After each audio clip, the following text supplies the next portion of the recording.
Assalamualaikum warahmatullahi wabarakatuh. Salam dan bahagia.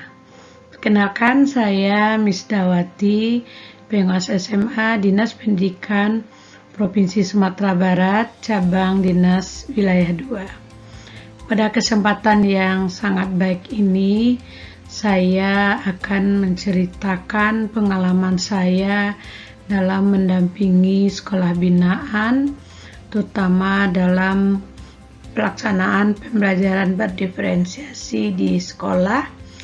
Kali ini saya beri judul pendampingan model merdeka dalam pembelajaran berdiferensiasi. Adapun situasi di sekolah binaan saya sebelum mengadakan pendampingan model merdeka sebagai berikut. Berdasarkan situasi yang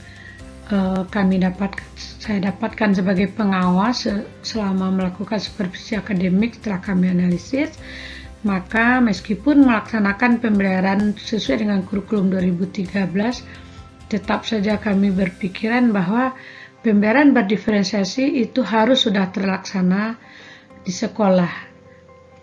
Maka karena di sekolah pembelajaran berdiferensiasi belum terlaksana, maka saya sebagai pengawas pembina melakukan tindakan. Tindakan yang saya lakukan adalah melakukan pendampingan kepada guru melalui model merdeka. Pendampingan model merdeka ini saya ambil dari adopsi atau saya pilih karena saya selama ini sudah menjadi fasilitator guru penggerak Angkatan 3 dan sekarang Angkatan 6, dan alhamdulillah sudah lulus juga instruktur. Jadi saya juga sudah menerapkan bagaimana alur merdeka untuk calon guru penggerak dalam memahami modul. Berdasarkan itu saya juga mengambil model merdeka untuk menerapkan bagaimana terjadinya pembelajaran berdiferensiasi di sekolah, di mana M itu adalah mulai dari diri, E eksplorasi konsep, R ruang kolaborasi, D demonstrasi kontekstual, E elaborasi pemahaman, K koneksi antar materi, dan A adalah aksi nyata.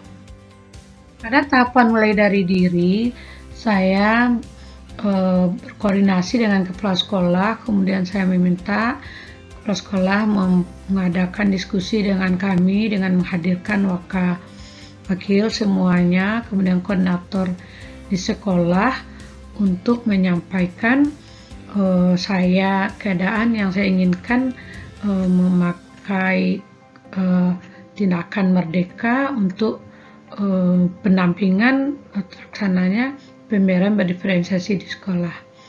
Dari hasil diskusi atau rapat kami bersama, maka diadakanlah in-house training.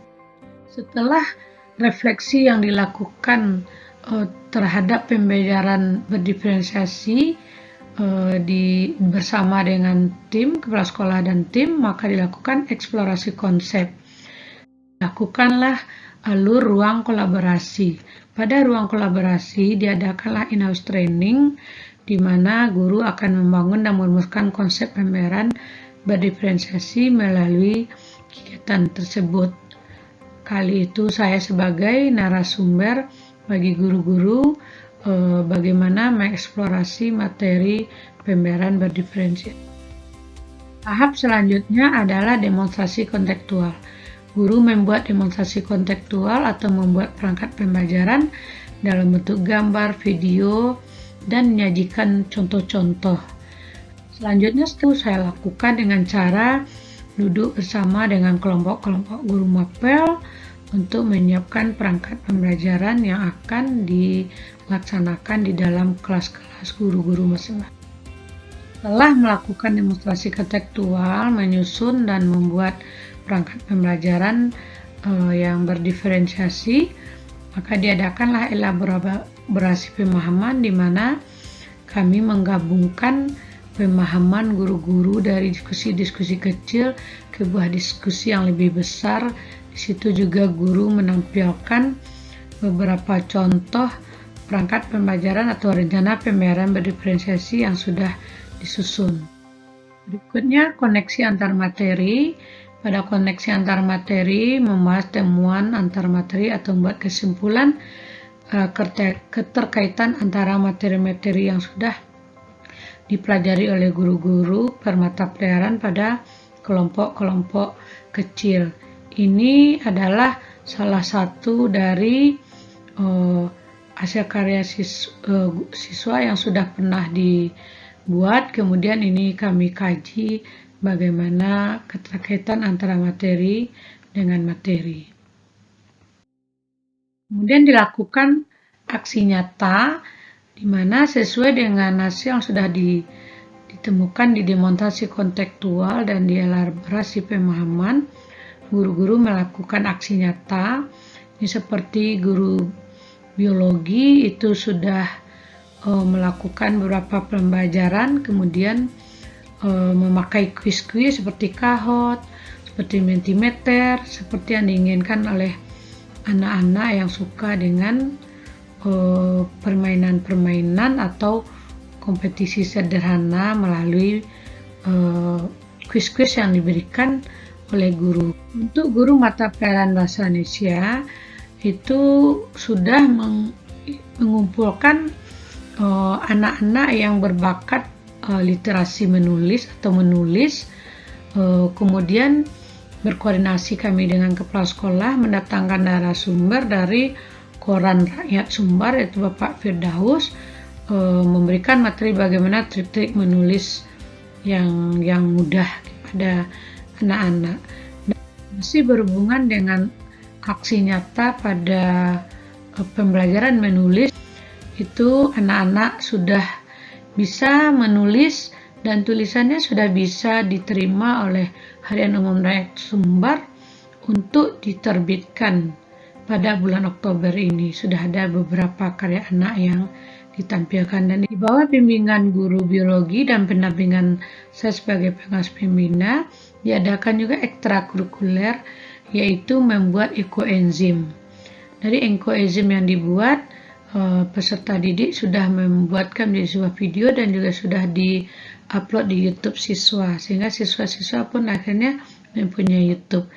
Dari model Merdeka untuk pelaksanaan pembelajaran berdiferensiasi yang saya lakukan, maka saya dapat merefleksi setelah kami berdiskusi dengan semua tim dan guru-guru setelah kegiatan, bahwa metode mereka yang pernah dilakukan dalam pengembangan implementasi pembelajaran berdiferensiasi di sekolah binaan membuat potensi murid dapat lebih tergali dan dapat melejit.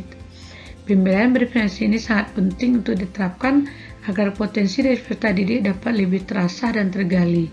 Karena pembelajaran dimulai dari perencanaan yang dibuat dengan memetakan kebutuhan peserta didik yang dapat dilihat dari kesiapan belajar murid, minat dan profil belajar murid.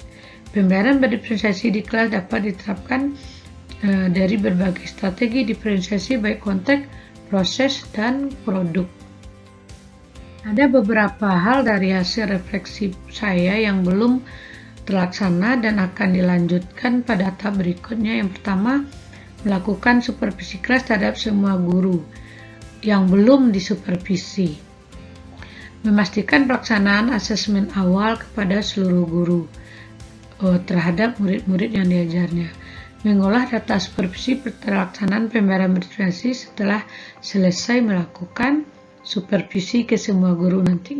Berdasarkan hasil refleksi tersebut, maka tindak lanjut yang saya lakukan sehubungan dengan model Merdeka dalam pembelajaran berdiferensiasi adalah saya akan melakukan supervisi kelas terhadap guru yang belum saya supervisi, memastikan pelaksanaan asesmen awal kepada seluruh guru, kemudian akan mengolah data supervisi keterangan pembelajaran berdiferensiasi setelah selesai melakukan supervisi. Terima kasih, itulah yang bisa saya sampaikan dari pendampingan model Merdeka untuk mendapatkan pembelajaran diferensiasi di sekolah binaan saya. Terima kasih, salam dan bahagia. Assalamualaikum.